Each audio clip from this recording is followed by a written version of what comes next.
Terima kasih karena memilih channel ini.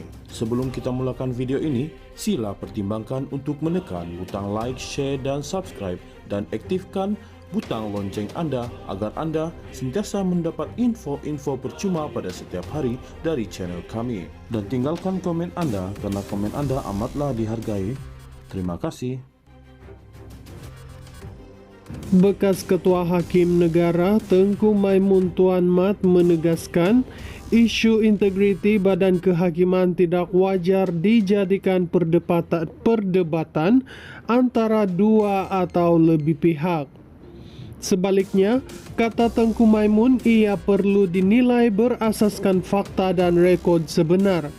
Kita jangan jadikan perkara ini perdebatan antara dua pihak atau lebih daripada dua pihak, katanya kepada pemberita selepas majlis mengangkat sumpah jawatan dan taat setia Presiden Mahkamah Rayuan, Hakim Besar Sabah dan Sarawak, Hakim Mahkamah Rayuan dan Hakim Mahkamah Tinggi di Putrajaya hari ini.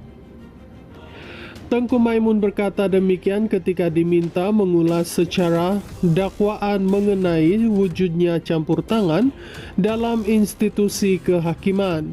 Dalam ucapan perpisahannya pada minggu lalu, bekas Hakim Besar Sabah dan Sarawak Abdul Rahman Sebli mendakwa ketika dia masih berkhidmat, ada seorang hakim kanan cuba memberi tekanan supaya mengubah keputusannya. Abdul Rahman menyifatkan perkara itu sebagai contoh campur tangan kehakiman dari dalam yang sepatutnya ditentang. Dia bagaimanapun tidak menyebut nama hakim berkenaan, manakala kes yang dimaksudkan itu dipercayai melibatkan rayuan akhir Maria Chin Abdullah terhadap larangan perjalanan yang dikenakan terhadapnya.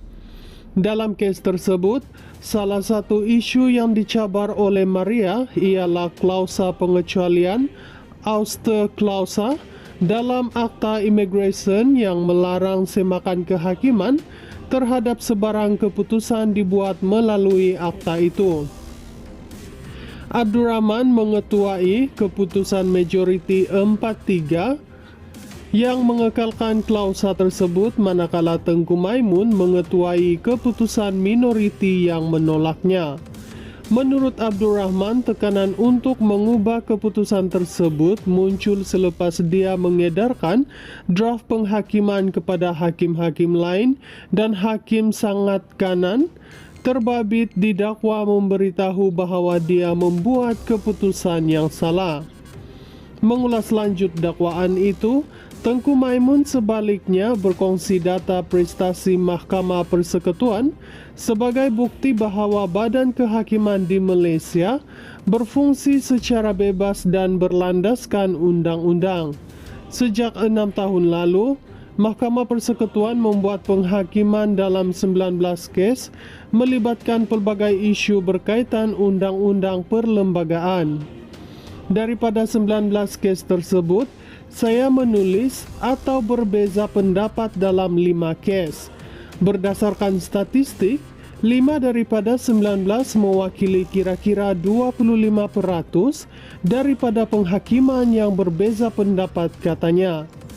Tambah Tengku Maimun, angka itu sendiri mencerminkan bahawa para hakim bebas membuat keputusan sendiri dan tidak berlaku pilih kasih serta tanpa sebarang tekanan sama ada luaran maupun dalaman.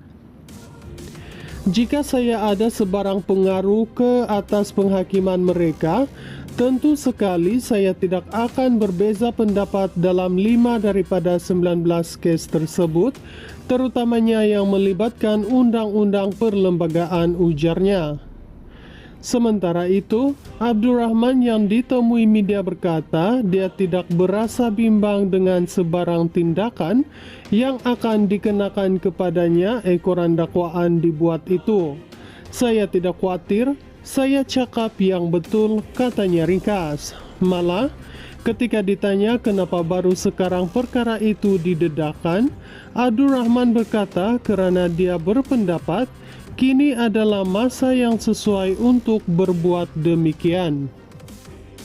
Bekas Ketua Hakim Negara Tengku Maimun Tuan Mat menegaskan isu integriti Badan Kehakiman tidak wajar dijadikan perdebatan antara dua atau lebih pihak.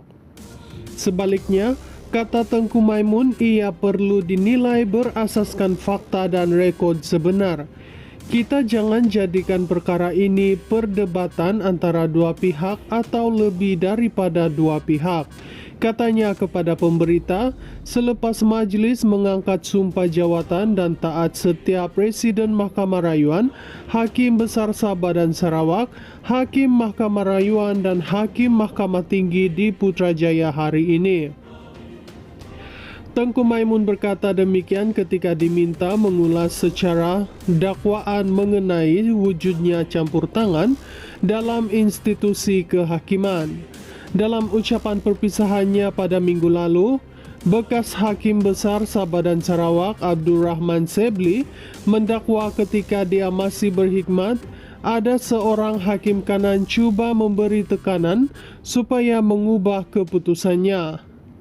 Abdul Rahman menyifatkan perkara itu sebagai contoh campur tangan kehakiman dari dalam yang sepatutnya ditentang. Dia bagaimanapun tidak menyebut nama hakim berkenaan, manakala kes yang dimaksudkan itu dipercayai melibatkan rayuan akhir Maria Chin Abdullah terhadap larangan perjalanan yang dikenakan terhadapnya. Dalam kes tersebut, salah satu isu yang dicabar oleh Maria ialah klausa pengecualian ouster clause dalam Akta Immigration yang melarang semakan kehakiman terhadap sebarang keputusan dibuat melalui akta itu. Abdul Rahman mengetuai keputusan majoriti 4-3 yang mengekalkan klausa tersebut, manakala Tengku Maimun mengetuai keputusan minoriti yang menolaknya. Menurut Abdul Rahman, tekanan untuk mengubah keputusan tersebut muncul selepas dia mengedarkan draft penghakiman kepada hakim-hakim lain dan hakim sangat kanan terbabit didakwa memberitahu bahawa dia membuat keputusan yang salah. Mengulas lanjut dakwaan itu, Tengku Maimun sebaliknya berkongsi data prestasi Mahkamah Persekutuan sebagai bukti bahawa badan kehakiman di Malaysia berfungsi secara bebas dan berlandaskan undang-undang. Sejak 6 tahun lalu, Mahkamah Persekutuan membuat penghakiman dalam 19 kes melibatkan pelbagai isu berkaitan undang-undang perlembagaan. Daripada 19 kes tersebut, saya menulis atau berbeza pendapat dalam 5 kes. Berdasarkan statistik, 5 daripada 19 mewakili kira-kira 25% daripada penghakiman yang berbeza pendapat, katanya.